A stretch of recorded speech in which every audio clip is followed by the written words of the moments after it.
They never told you that a leaf, something that might already be sitting in your kitchen cabinet, could be quietly working against the inflammation in your joints, the slow fading of your skin's firmness, and the blood sugar swings that leave your organs working overtime every single day. And the most frustrating part is that none of this is new. The research has been sitting in plant compound and nutrition journals for years, mostly unread outside of academic circles. I spend a lot of time reading that research, so people don't have to dig through it themselves. And today, I want to walk you through something that sounds almost too simple to take seriously. Compounds in certain everyday plant leaves, when steeped properly in hot water and consumed consistently, have been linked across multiple smaller studies to measurable reductions in inflammatory markers in older adults over the course of just a few weeks. Not a supplement company's marketing copy, published, peer-reviewed research, the kind your doctor may genuinely not have time to read between patients. Before we go further, I want to ask you something. Leave a comment with your age and one thing you're quietly dealing with right now. Stiff knees in the morning, skin that suddenly looks 5 years older than it did last year, or blood sugar numbers that keep inching up at your checkups. I read these and they genuinely shape what I cover next. And if this is useful to you, take a second to subscribe. There are a lot of people who could use this information and never see it because the algorithm buries it. Today we're counting down 5 leaves, ranked from genuinely effective to the one I consider the most overlooked tool in this entire category. The leaf at number 1 is something most people over 60 have never once considered putting in a cup. And by the time we get there, you'll understand exactly why that needs to change. Starting at number 5, and don't let the ranking fool you because this one alone could change how your mornings feel. Olive leaf. Everyone knows olive oil. The Mediterranean diet has made it a household staple, and people drizzle it on salads feeling appropriately virtuous. Almost nobody talks about the leaf of the same tree. And that's a genuine gap, because the leaf carries a compound called oleuropein that behaves almost like a regulator for an overactive immune response. As the body ages, inflammation often stops functioning as the short-term helpful signal it's supposed to be, and starts behaving like a permanent, low-grade background process. Research on olive leaf extract in older adult populations has linked it to meaningful reductions in C-reactive protein, the marker doctors use as a general inflammation alarm bell, over a period of roughly 12 weeks of consistent use. That's the practical difference between joints that feel like they're packed in wet sand each morning and joints that actually want to move. Here's why this matters more specifically as the body ages. Past the age of 65, baseline levels of certain inflammatory signaling molecules tend to run higher by default, which keeps the body's alarm system partly switched on, even without an actual threat present. Compounds in olive leaf have been studied for their ability to dial down that signaling directly, rather than simply masking discomfort the way a standard anti-inflammatory might. For skin specifically, the same compound has been studied for its ability to protect the collagen scaffolding in skin tissue by interfering with enzymes that break that scaffolding down over time, essentially slowing one of the mechanisms behind visible skin aging. To prepare it, use roughly 2 grams of dried olive leaf, a small palmful, in 200 milliliters of water brought to a boil and then allowed to sit for about 2 minutes before pouring, since very high heat can degrade some of the active compounds. Steep 10 to 12 minutes, strain, and drink. Morning before breakfast tends to work well, since the body's natural morning chemistry seems to complement the compound's activity. A small pinch of black pepper or a 1/4 teaspoon of turmeric stirred in can meaningfully boost how well the body absorbs the plant polyphenols involved.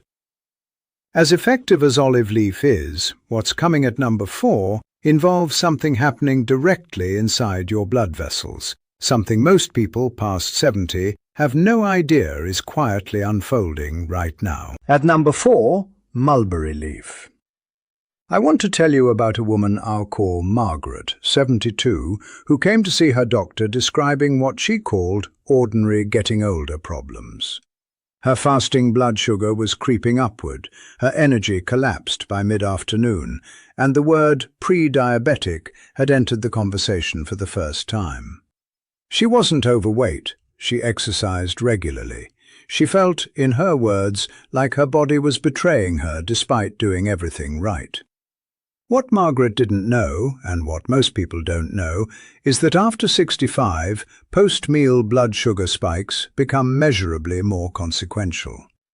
The pancreas becomes slower to release insulin, muscle cells become less responsive to it, and glucose lingers in the bloodstream longer after every meal, quietly stressing blood vessel walls, accelerating a skin aging process called glycation, and feeding the kind of low-grade systemic inflammation that makes joints ache more than they should. Mulberry leaf contains a compound that interferes with the enzymes responsible for breaking dietary carbohydrate down into absorbable glucose, essentially narrowing the gate through which sugar floods into the bloodstream after a meal, rather than closing it shut. Research out of several Japanese and Chinese university labs studying mulberry leaf extract taken before a carbohydrate-heavy meal has linked it to meaningfully reduced post-meal glucose spikes in older adults. For someone like Margaret, that's a real practical lever, the difference between pre-diabetes quietly progressing and staying controlled through lifestyle alone. The blood sugar connection also reaches the skin.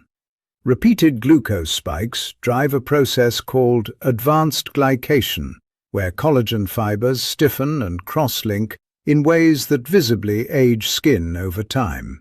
So blunting those spikes has a downstream protective effect that has nothing to do with skincare products. To prepare, use 3 to 4 grams of dried mulberry leaf steeped 8 minutes in hot water that's been allowed to sit off the boil for about 90 seconds. The detail that matters most is timing, drinking it roughly 20 minutes before the largest carbohydrate portion of your day is when it has the most impact on glucose absorption. A squeeze of fresh lemon pairs well. The vitamin C and the tea's flavonoids appear to work together, and the mild acidity may help with polyphenol absorption. Margaret, by the way, returned for a follow-up after 3 months of drinking mulberry leaf tea before lunch and dinner. Her fasting glucose had come down meaningfully, her afternoon energy crashes had stopped, and her dermatologist, with no idea about the tea, independently commented that her skin looked noticeably more hydrated. Stay with me, because what's coming at number 3 works through an entirely different mechanism, one that reaches down to the mitochondria inside every cell in your body. But first, if this video has given you something useful so far, take 5 seconds and hit subscribe and like. This kind of research deserves to reach more people than the algorithm naturally shows it to, and your support is genuinely how that happens. At number 3, lemon balm leaf. Here's something that challenges the standard assumption about aging. A meaningful share of the joint pain, skin fragility, and blood sugar instability people chalk up simply to getting older traces back, at least in part, to what's happening inside the mitochondria, the structures inside every cell responsible for converting food into usable energy.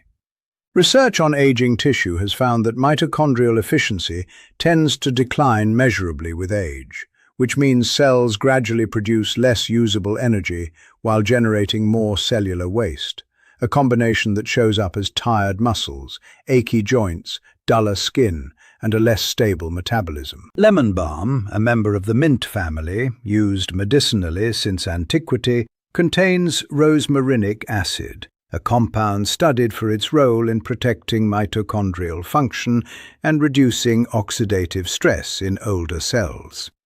For joints specifically, this matters because cartilage cells depend heavily on healthy mitochondria.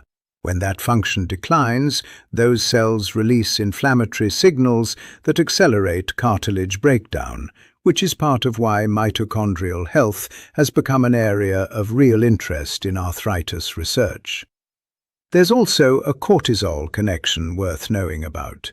Elevated nighttime cortisol, more common with age and linked to disrupted sleep, directly interferes with next morning blood sugar regulation and feeds inflammatory signaling throughout the body. Lemon balm has been studied for a calming effect on cortisol specifically, which is part of why it tends to support both better sleep and steadier morning glucose readings. To prepare, use 2 to 3 grams of fresh or dried lemon balm in 250 milliliters of hot water, steeped 6 to 8 minutes. This one works best in the evening, roughly an hour before bed, when its calming effect on stress hormones lines up with the body's natural wind-down. The taste is mild, lemony, slightly floral, no sweetener needed. A small sprig of fresh rosemary added to the steep brings its own dose of rosmarinic acid, and the two together appear to have a complementary effect beyond what either provides alone. What's coming at number 2 studies something specific to populations well into their 70s and beyond, a condition called anabolic resistance, one of the more under-discussed drivers of physical decline with age. At number 2, bay leaf.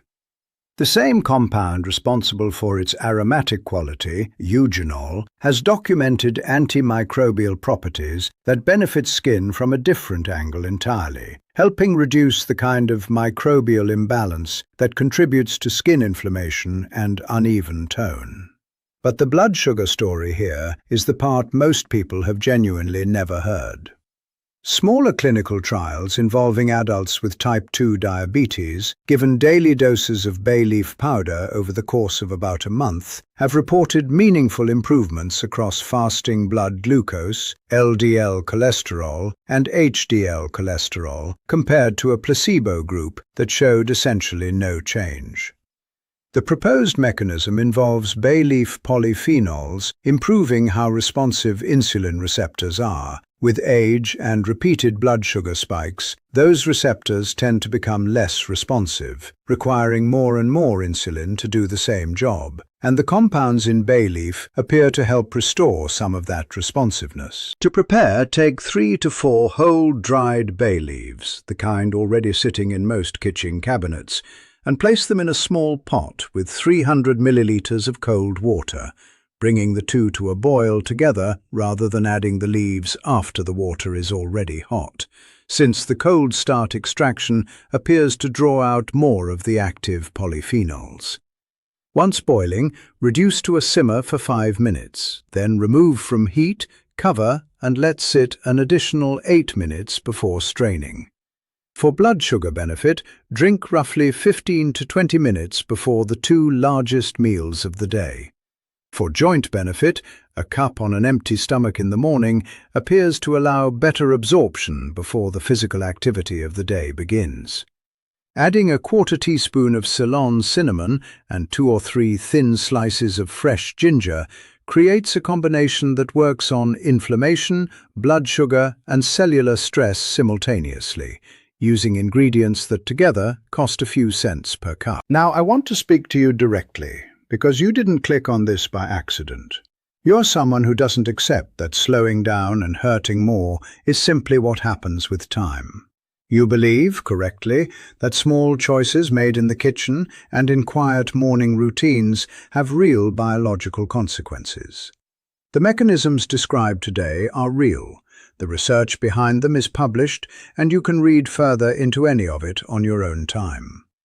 People well into their 70s and 80s have made small, consistent, inexpensive changes like these and seen real improvement in joint mobility, in skin that regains a quality they thought was permanently gone, in blood sugar numbers that move in directions that genuinely surprised their own doctors.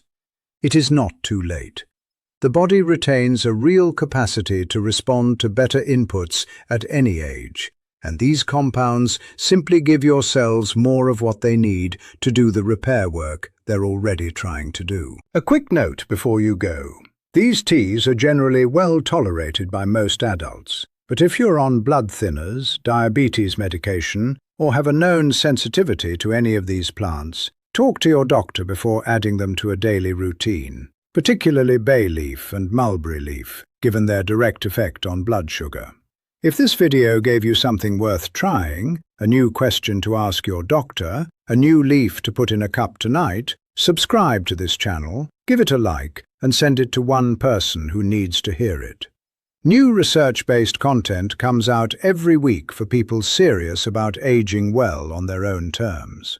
Before you go, tell me in the comments your age, where you're watching from, and which of these 5 leaves you're most excited to try, or if you've already been drinking one of them, what you've noticed. I read every comment.